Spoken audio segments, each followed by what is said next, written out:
The city of Lagos never sleeps. Cars honked like angry birds. Street hawkers shouted prices. Danfos moved like snakes through traffic. People walked fast, even when they had nowhere to go. But in a quiet corner of Ojota, inside a one-bedroom flat, lived a young man named F.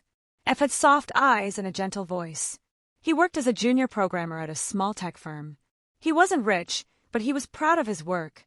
His wife, Amaka, was 7 months pregnant. She wore bright wrappers and always hummed soft songs as she cooked. Their life was simple and full of love. F would kiss her belly every morning. "You hear that, baby?" he would whisper. "Daddy is going to change the world for you." And Amaka would laugh. "Start with paying NEPA bill first, hero." They didn't have much, but they had each other. They ate boiled yam and pepper sauce at night. They watched old Nollywood films on their TV. They prayed together every morning. Their love was strong, even if their pockets weren't. But Lagos is a city with sharp teeth, and soft hearts don't last long. One Thursday morning, everything changed. F walked into work and found his office door locked. A paper was stuck to the wall. Office closed. Until further notice. His boss didn't call. No one explained. Just like that, he was jobless. At first, F didn't tell Amaka. He pretended to go to work each day. He would dress up, walk around Ikeja Mall, then come home tired like nothing was wrong. He thought he would find another job quickly. But days turned to weeks. Rent was due. The landlord started knocking.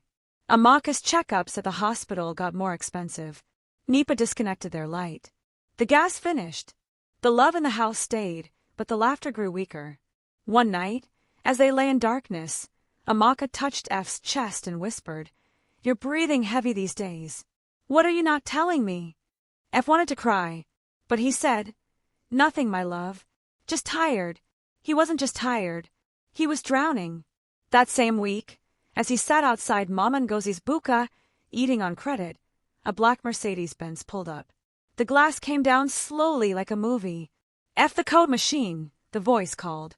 F froze. It was Obaz. Back in university, Obaz was loud, funny, and always in trouble. He dropped out in 300 level. People said he went abroad. Others said he died. But here he was, glowing, chains on his neck, designer glasses, and 2 phones ringing. F smiled, confused and surprised. "Obaz, you day this country." Obaz laughed and came out of the car. They hugged. He smelled like power and expensive things. "Guy, you look lean," Obaz said, looking F up and down.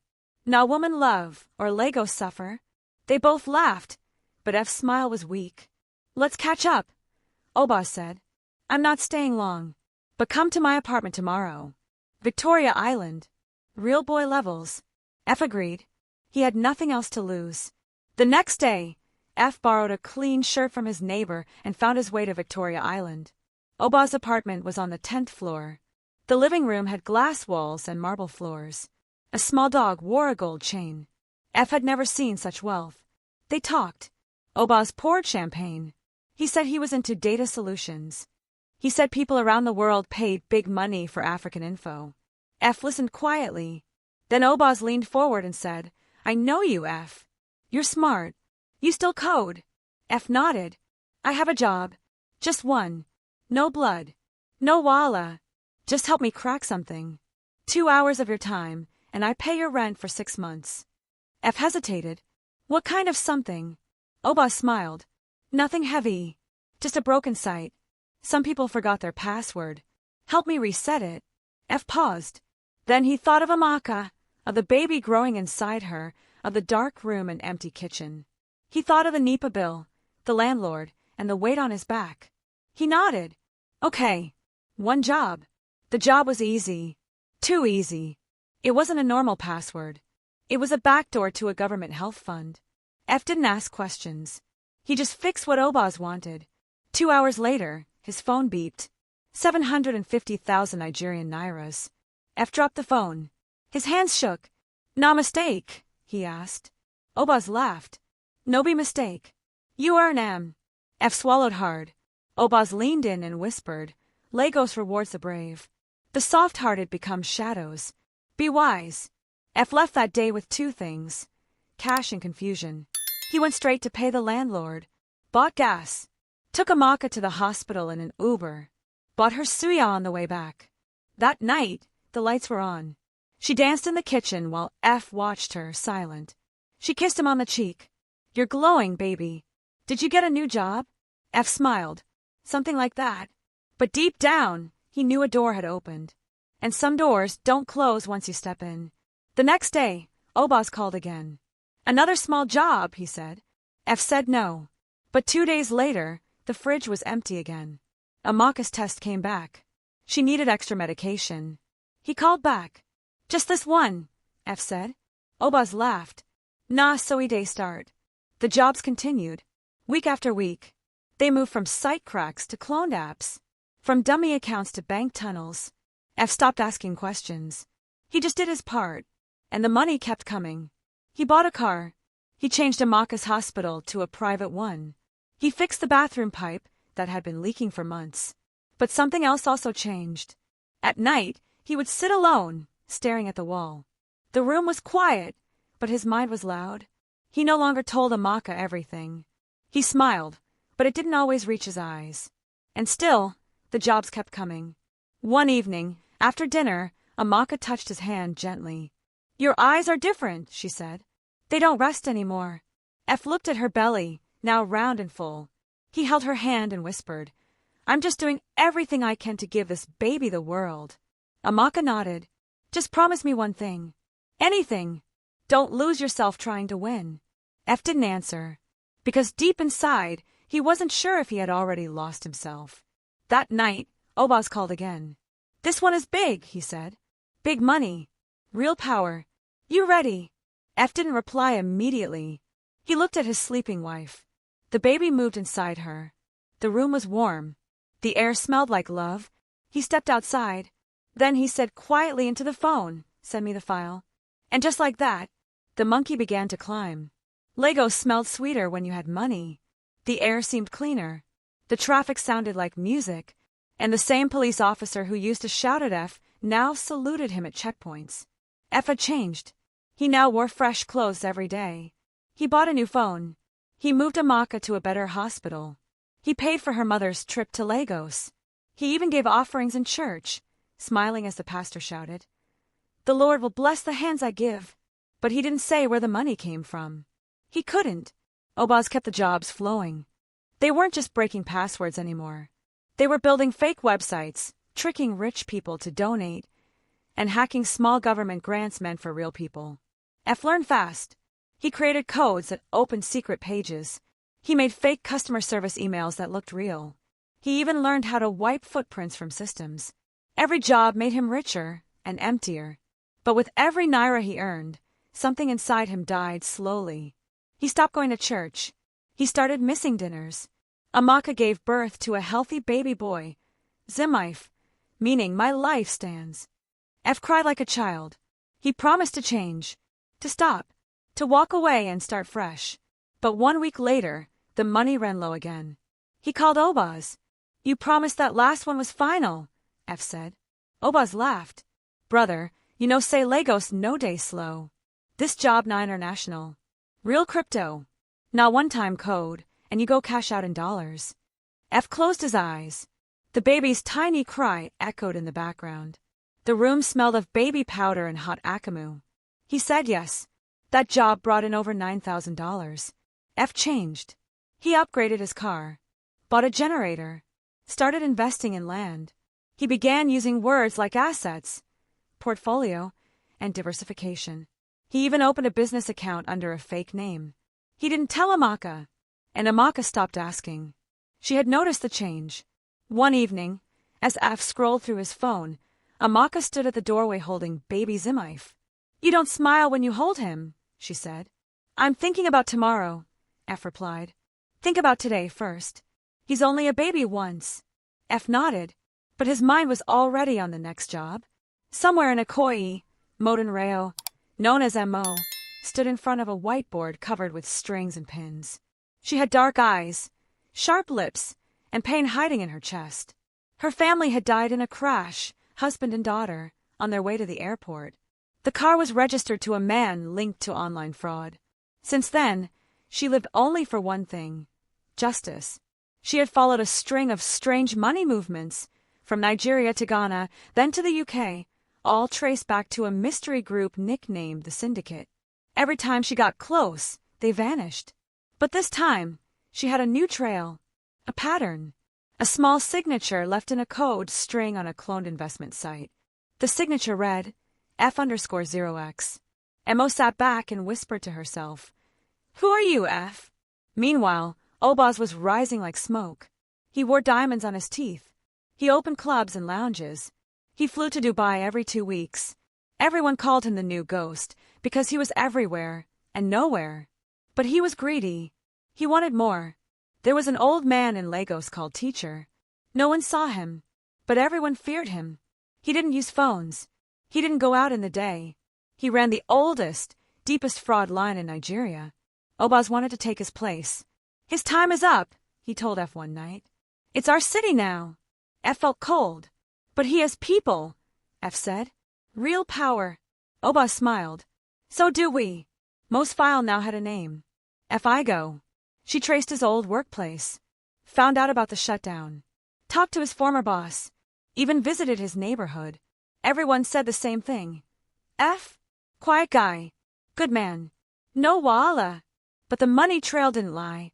Back in Aja, F started losing sleep. He had everything.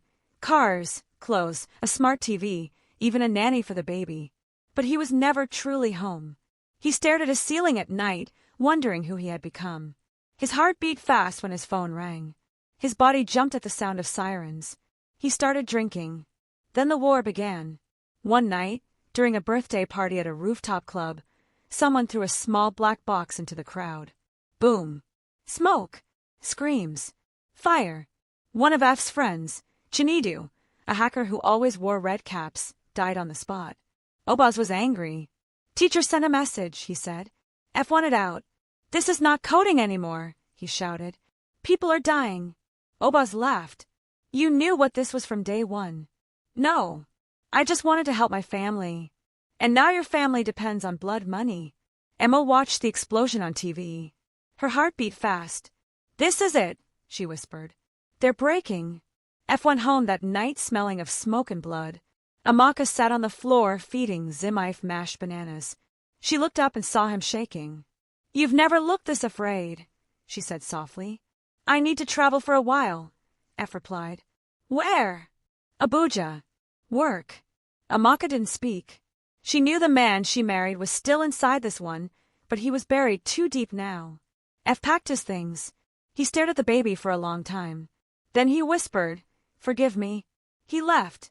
2 days later, Obaz called. "The next move is Teacher himself," he said. "We crack his vault. We own Lagos." F didn't reply. He just opened a secret laptop, typed in a string of code, and said to himself, "One last job." Emma was getting close. She had found one of Obaz's fake banks. Inside the server, she saw a familiar pattern, F_0X. This time she smiled. "I'm coming," she whispered. But Teacher had also noticed. And Teacher doesn't warn twice. F knew the job was too big. He could feel it in his bones. His hands shook when he touched his laptop. His chest felt heavy even when the room was quiet. But still, he wrote the code. Obaz said it would open the vault of Teacher, the secret fraud lord who ruled from the shadows. "He's old news," Obaz said. "This is our time." But F wasn't sure. He remembered stories he once heard about snakes in the bush and how even the silent ones can bite deepest. Meanwhile, Emma was ready. She had everything she needed: bank logs, fake accounts, voice messages, code footprints, and witness notes. All of it led to one name: F. She followed his last online movement to a small hotel in Bogota. She packed her badge, her gun, and a photo of her daughter. She always carried it when she went into danger. F sat by the window in the hotel, laptop open. His eyes were tired. He hadn't eaten. He hadn't slept. The code was done. All he had to do was hit send. Obaz's voice came through the speaker. "Send it now. It's our crown." F looked at the screen. Then he looked at a picture on his phone, Amaka and baby Zimaif, smiling on the hospital bed. A moment full of love. His finger hovered over the button. He didn't press it. Obaz called again. You day waste time. F said nothing. I made you, F. I took you from gutter to palace. You want to walk away now? I want my life back, F whispered. There was silence. Then, a voice F didn't recognize came on the line. It was calm. Cold. You don't walk away from me, the voice said. F froze. It was Teacher. I don't forgive betrayal. I don't forget faces. And I never miss, Teacher said. Then the call ended. F packed his things. He ran. That night, as rain poured hard over Lagos, a dark Jeep drove past Amaka's house twice. A man inside took pictures. He sent them to someone named T. Then he lit a cigarette and disappeared into the rain. Emo had traced F's signal to a Jeej. She arrived in the early morning, quiet, dressed in black, walking alone. She had no backup, just her heart, and a file full of proof. She found him hiding in an unfinished building, curled behind bags of cement. He looked like a ghost. Dirty, tired, broken. She didn't raise her gun. She just walked up to him slowly. F didn't run. He looked up at her. Their eyes met. Emo saw something she didn't expect. Not pride. Not evil. Just a man who had tried to win and lost. She didn't say anything. F did. I didn't mean to fall. Mo's voice was quiet. But you did. There was silence. Then she asked the one question. Was it worth it? F's mouth opened, but no words came out. He broke down. He wept like a child. F was taken in. Quietly. No noise. No cuffs. No drama. The news never made it to the front page. The court case lasted 3 months. He was sentenced to 15 years. Obas disappeared.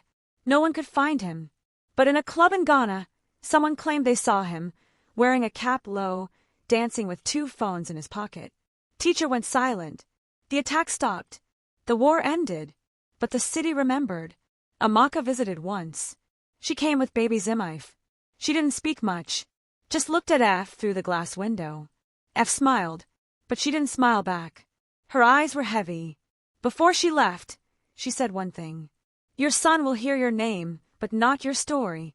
Then she walked away. In prison, F found a new habit. He started writing. Not codes. Not hacks. Stories. He wrote about a boy who had a soft heart and how the city made it hard. He wrote about friends who smiled with knives behind their backs. He wrote about a woman with eyes like fire who chased truth until it bled. And he wrote about a monkey who thought it was a king. They called him the writer. Every week, other inmates gathered to hear his stories. One day a guard asked, "Why always monkey stories?" F smiled sadly and said, "Because the monkey died the moment it forgot it was still an animal, not a king." If you have not subscribed to my channel, you might not hear my voice again, but if you are, then you are growing every day. Check my page for more interesting stories. Thanks for watching.